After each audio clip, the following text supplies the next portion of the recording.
I'm Valeria Molina, and I am a cancer survivor, and I will be talking about my cancer journey or experience. Well, from what I can remember, I was about 3 to 4 years old, just turning four, I think, actually, that I got diagnosed for the first time. And it was hard at times because you're just like a I was in kindergarten at the time, and that's when my hair started to like fall out, and I used to get bullied for that because my hair was coming out, and I didn't look like a girl. I looked like a guy, and I would get bullied for that because I was bald once it like fully like came out, and I didn't like that. That was like a hard moment for me. Another like Another thing I remember is just going to the doctor's appointments. I can't do this. As I was saying, I remember going to the doctor's office and just waiting outside while the doctors are talking to my mom. So I was little, I didn't think much of it. I was just like, oh, okay, whatever. My checkup's done, whatever, this and that.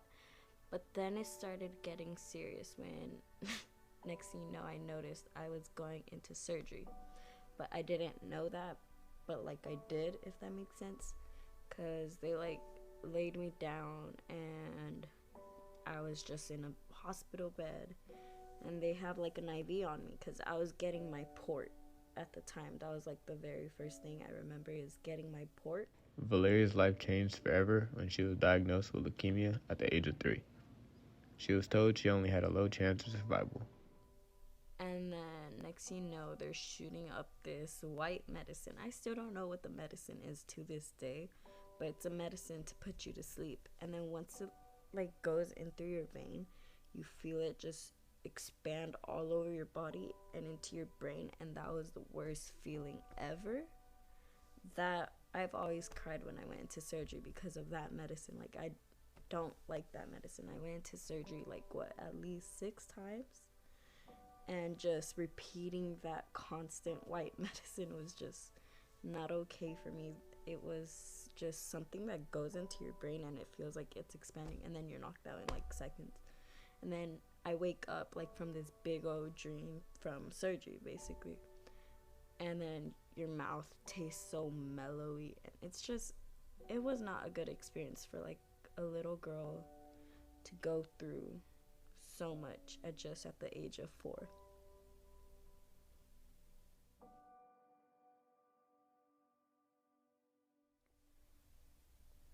When I got diagnosed for the second time, it was a lot more worse than the first. Obviously, because I had grew and I knew what I had when I was little, and now growing up again, and the first thing I can think of is my hair falling out again, because it had just grown and it had grew yeah it had just grown long. It was like my hair was straight before this curliness. Like it used to be straight, and then I remember that my mom, when she used to do my hair, that like the brush would be filled with hair because like the hair would just come out. And I remember this one time my mom was doing my hair, and she got so desesperada, like so anxious, I would say, and just threw the brush on the floor and started crying. And I was already like, damn. So that's when I told her, like, just let's go get it cut. I don't want to deal with this again. Like, whatever, let's just go do it. So we went to go do my hair in a trenza, and they just snip. And lucky enough, I have the braid with me, I think, to this day. But next you know, there's like a thing just shaving my head off basically. But it was better than seeing my mom cry every time she did my hair, if that makes sense. So that was already like, whoa. Then going back to surgery, it was just because they had closed my port and they wanted to get me a hick line that goes here. Pick line? I don't really remember. But it goes like here, and I went into surgery again to do that. And I don't know, the second time it just felt more real, mainly because all my family members, I would go to like parties and all this and that, and they would just look at me like I have little time left. Because it kind of was true, since the chemotherapy wasn't working. They ran out of options. But then that's when they started bringing up a bone marrow transplant. Despite her fears, Valeria resolved to fight cancer with everything she had. She underwent 7 rounds of chemotherapy, but the treatment was taking a toll on her body. So anyways, back to the bone marrow. My brother went into surgery to get his little blood from like right here, I guess you would say, like the above like your butt. I don't know, it's like weird, but like it's in your back somewhere. So they took his blood out, and next you know, once he was out of surgery, with that blood they like took it to my room, and it's just going in my IV fighting the cancer cells. So that was my second time surviving cancer. But throughout the whole cancer experience is just something you wouldn't think of. Like, there's a lot of times in the hospital where you're just like, oh, and as I was in the hospital, I was still getting homeschooled.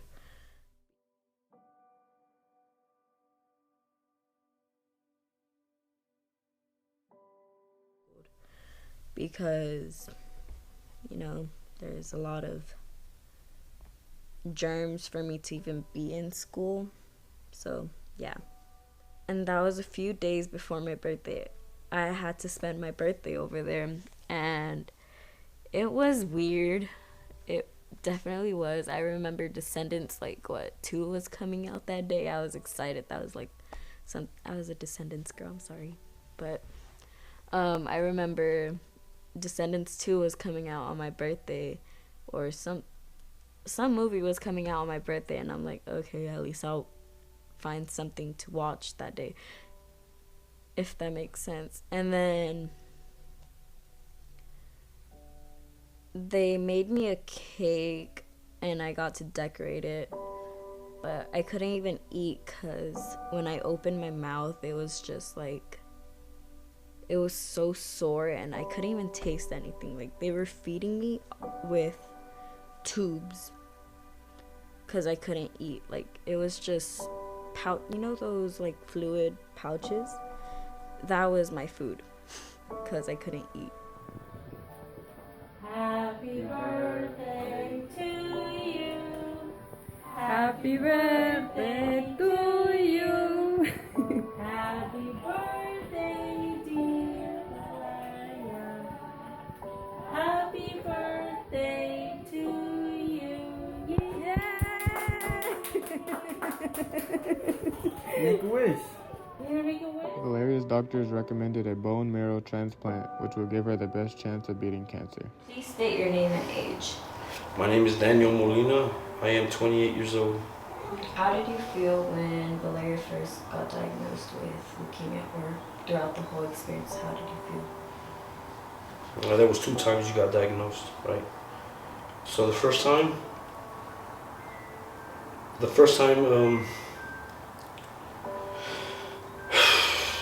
I was actually doing my confirmation, You know, as a Catholic, you get baptized, your first communion, and then your confirmation. Confirmation is 2 years. I was 2 years into that class, and the day of the ceremony, the very day of the ceremony at the church, your mom's in the hospital with you. She couldn't be at my ceremony. You know, and that very day, after the ceremony, actually, we were about to go eat, I remember. And then your mom called us, and she told us what you had. And so that honestly made me feel like God, if there is one, you know, turned his back on me. Or just, you know, that was the first time. You were like 3 years old, I think. Well, that was the first time, and you got your treatments and whatever, and you got to remission. The second time, what was the second? The second time was, you were like 9 years old ish. And the second time, it just, you know, there was a lot of problems at the house with our parents. And then on top, and honestly, that is what brought my mom and dad back together again. It made them stop fighting it, because they had to focus on you. But the second time, the cancer was more aggressive, they said. The second time the doctors told us, I remember they had a meeting with me, my older sister, Alejandra. I'm not sure if Ivan was there, but my mom and dad also. They told us that pretty much your treatments were not being, what's that word I'm looking for? Effective. You know, the regular chemotherapies weren't doing enough. So that's when they recommended we do a bone marrow transplant. They said if we had kept with the chemotherapies, I mean, the number they gave us out of, you know, 100 kids or whatever, it was slim to none that make it just with the chemotherapies. But that's why the doctor said we need to do a bone marrow transplant. That's what we recommend. How did you find out that you were going to be the donor, and how did that make you feel? Well, I found out because, like I just said, you know, well, actually, look, it's crazy. The doctors just said, let's just, you know, you had 3 siblings. So the doctor said, let's just test them just to see if, you know, by luck, any of them is compatible, because normally that's not the case. Normally, siblings are not compatible. You get put on the waiting list. But anyways, the way I found out was I just went to the doctor, the hospital. I got some blood drawn. And you know, within like a day or two, we were getting results, and I was at like a 90-something% match, or something like that. And then even my older sister, they would have, if I wasn't at the percentage I was, they would have done her, and I think Ivan was here too, fool, because they said they would have even done Ivan, which was at like a 60-something%. They said they do anything over a 60% match, but you know, the lower the percentage, the more risk the whole transplant would have. But me being at 98, 90 something, I'm not sure the exact number, it just made me feel like, hell yeah, let's do this. You know, my next question was, so what's the next step? You know, and from that, I think from the day I was told that I was the match, within a week from that day, we was doing the transplant. And honestly, that day was, I mean, that was probably one of the best things I've ever done, because, you know, you were 9 years old, now you're 17.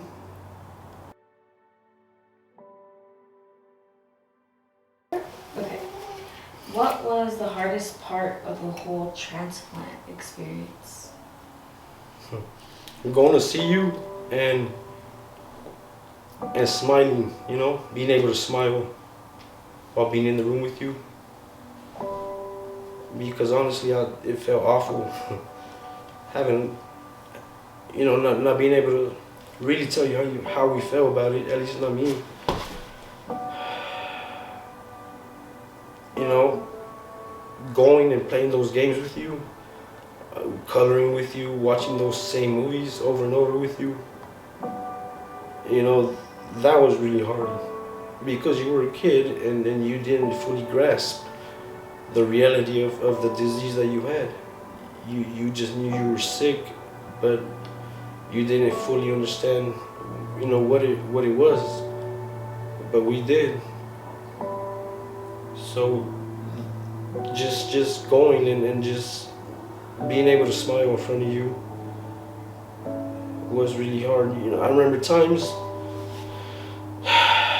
like I would really just, it would be my night to stay at the hospital, because we would rotate, all of us. Well, not all of us, but Ivan was gone in the military by then. But anyways, we'd rotate, we'd work around our work schedules, and one of the nights, well, oftentimes I'd call the nurse when you were asleep. I'm like, hey, can you watch her for a minute? I'm gonna go downstairs to the lobby, and I would just go sit there and get a good cry on, and it's just, and then go back up, and you were still dead asleep. So, well, not dead asleep. Anyways, but yeah, that was hard. Like,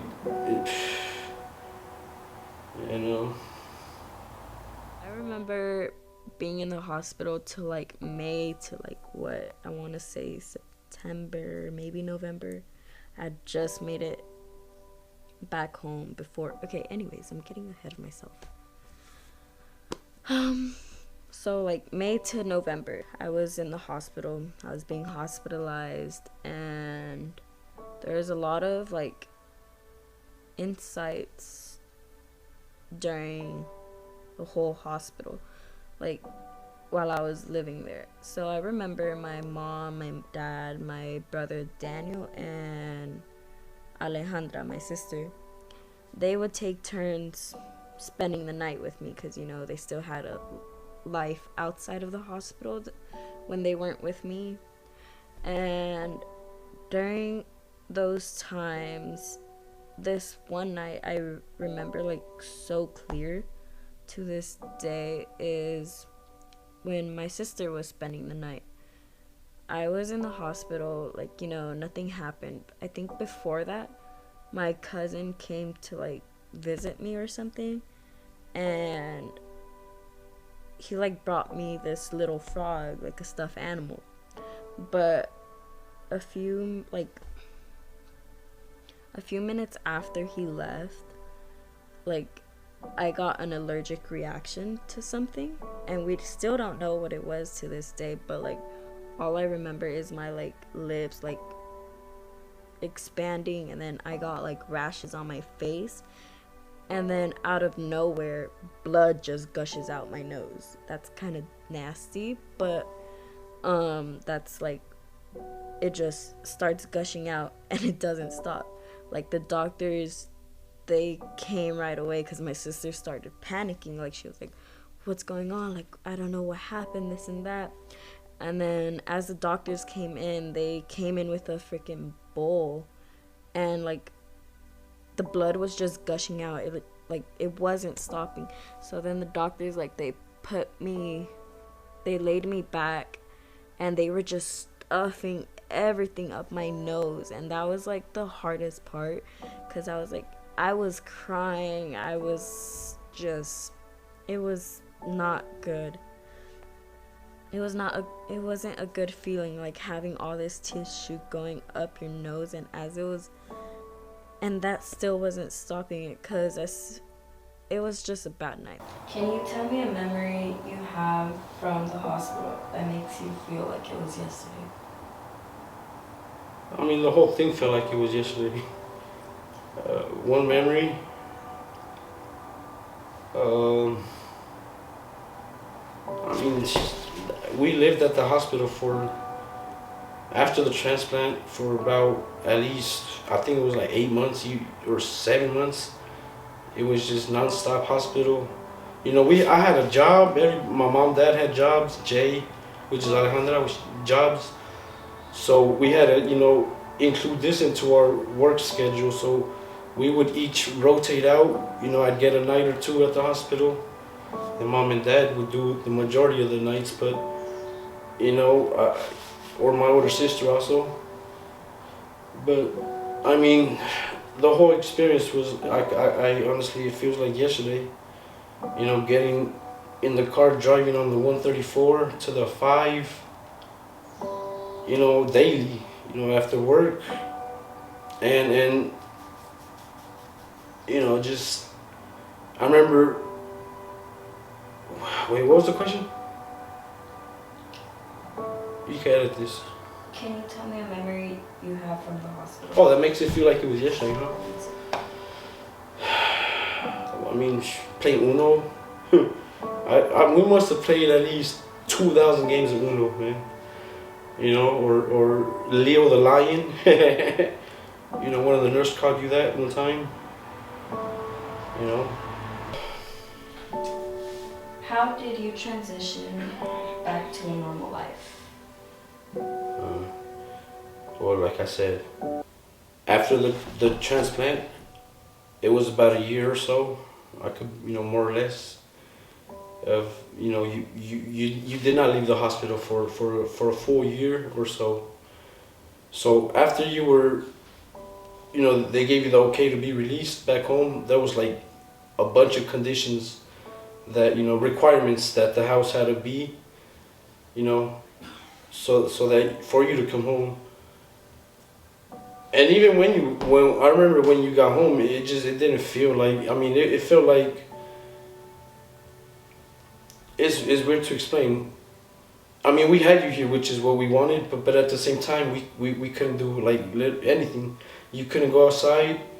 You were being homeschooled, I remember.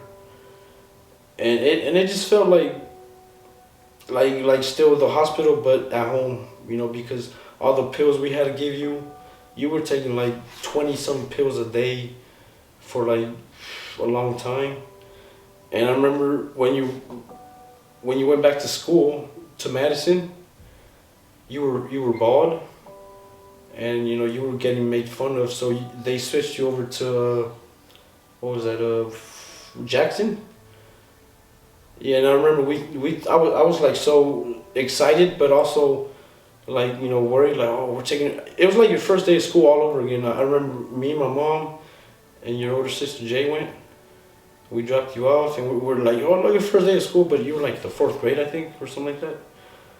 But yeah, it was just really depressing still, to be honest.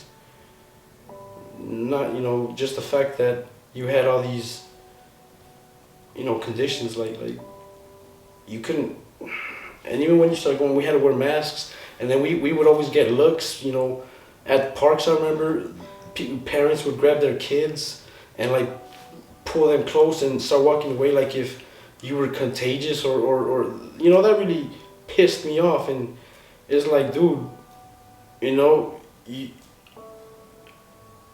would already go through that in school, and now you're in public, and a grown ass person is being so ignorant, you know. And it just, but it was good to have you home. Like, don't get me wrong, it was really nice to have you. And I remember when you were bald, I used to call you Me, you know, Austin Powers, and I was Austin Powers, and we go like this, you know. But it just felt real good to have you back home, you know, alive and on your way to good health. And, you know, now you're 17, 4'11", but healthy, and that's good.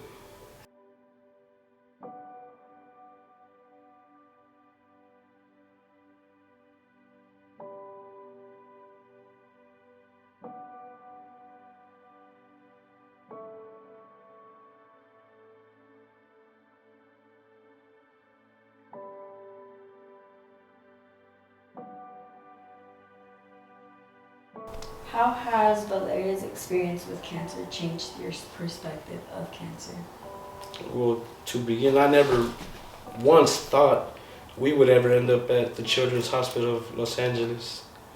You know, you always hear about these cases through a friend, through a cousin or whatever, on the news, on TV, but you never expect it to be your direct sibling, especially I mean, you're the youngest one, but it was an eye opener. It was real, real quick too. It made me more every time I go to the Panda Express or any place that they ask you, would you like to round up your change to I always say yes, because that money goes to places like the Children's Hospital, which is, they saved my little sister. The doctors, they study whatever they study, and it just makes you more appreciative of life in general too, because there was cases that you'd see at the hospital. You'd meet people, you'd meet parents, cousins, or whatever. You'd meet them in the lobby, and they weren't as fortunate as us with our uh, turnout of the treatment, because some kids don't make it, and there was a couple of kids on your floor that would just not come around no more, and you just learn about it, and it just makes you appreciate having you here still at 17, even though you're only 4'11", but it just I appreciate the doctors and all their studies, medicine, and that's it.